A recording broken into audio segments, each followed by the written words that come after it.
Namaz 25.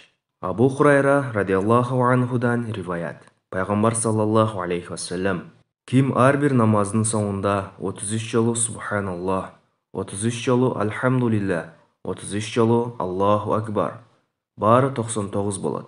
100-ші жолы Ла илаха иллаллаху вахдаху ла шарика лах, лахул мульку ва лахул хамд, ва хуа аля кулли шайин қадир деп айтса, анын күнөөсү деңіздің көбігіндей көп болса да, бар кечирилет, деді. Абу Хурайра радиаллаху анхудан риваят.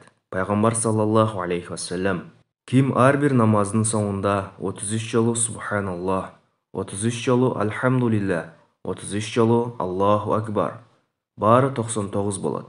100-ші жолы Ла илаха иллаллаху вахдаху ла шарика лах, лахул мульку ва лахул хамд, ва хуа аля кулли шайин қадир деп айтса, анын күнөөсү деңіздің көбігіндей көп болса да, бар кечирилет, деді.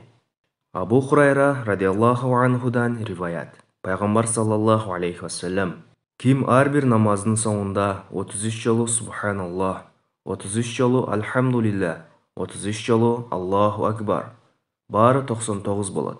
100-ші жолы Ла илаха иллаллаху вахдаху ла шарика лах, лахул мульку ва лахул хамд, ва хуа аля кулли шайин қадир деп айтса, анын күнөөсү деңіздің көбігіндей көп болса да, бар кечирилет, деді.